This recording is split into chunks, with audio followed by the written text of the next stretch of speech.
Assalamualaikum warahmatullahi wabarakatuh. My name is Putra Azbullah bin Amar Rizwan, and today we're going to talk about US economy's inflation challenge. And first of all, I'm going to show you my group members, which is we have Muhammad Muzaffar Zawir and Aidil Azman. Without further ado, we're going to show you the article that we have read in the website. So I'm going to start my introduction now. Okay. Amidst the aftermath of a rapid economic recovery from the pandemic, the United States faces a confluence of challenges marked by a strained supply chain and a surge in inflation.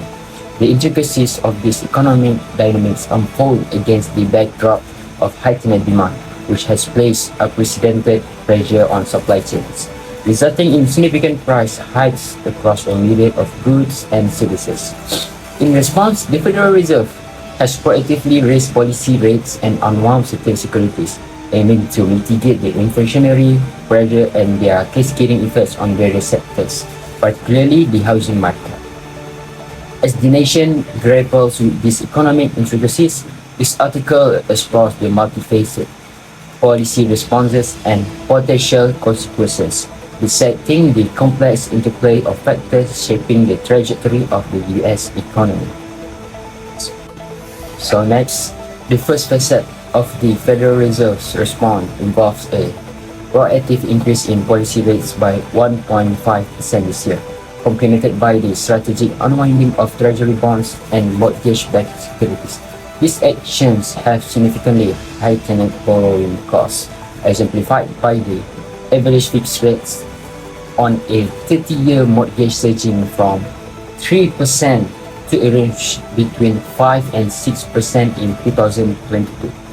The intended impact is to curtail consumer spending and alleviate the strain on supply chains, with a particular focus on tempering the growth in the housing sector, which had experienced notable expansion during the pandemic. The cumulative effects of these measures are poised to reshape economic dynamics, potentially inducing a slowdown in consumer spending and an increase in unemployment by the end of 2023.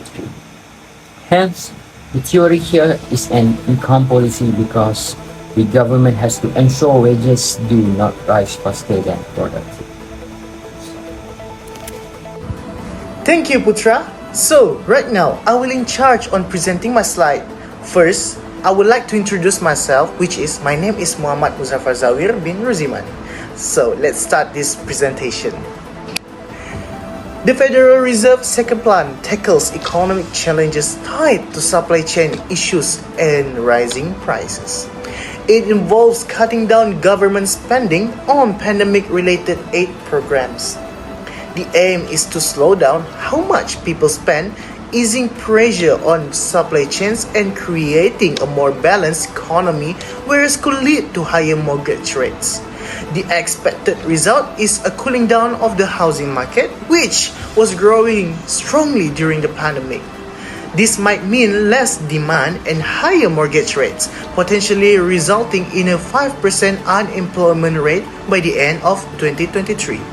This strategy could help ease pressure on wages.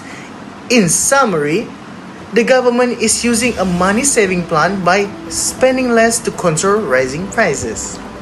So, the third one is we will talk about the economy. Third part deals with outside uncertainties.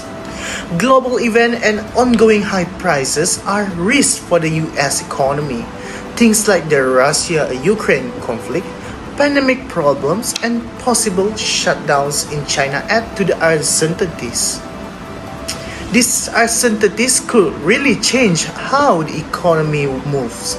High price sticking around make people think prices will keep going up.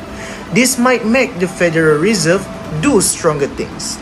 They might do big things like making interest rates higher for a longer time. This could mean less economic growth and more people without jobs. The US economy is tough, doing well even without much help from other countries. This shows it has many ways to keep going and doesn't rely too much on other places. So, the Federal Reserve wants to stop prices from going up by making interest rates higher. Ladies and gentlemen, In conclusion, the imperative highlighted by the International Monetary Fund (IMF) underscores the urgency for the Federal Reserve to take decisive action in addressing inflationary pressures and restoring price stability. Despite the short-term cost on households and firms, our overarching goal remains steadfast to lay the foundations for robust economic growth and achieve low unemployment.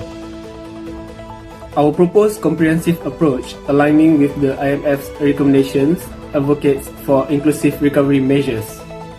This includes increased government support for various sectors, targeted tax credits, and immigration reform. These strategies are not mere responses to our current economic challenges.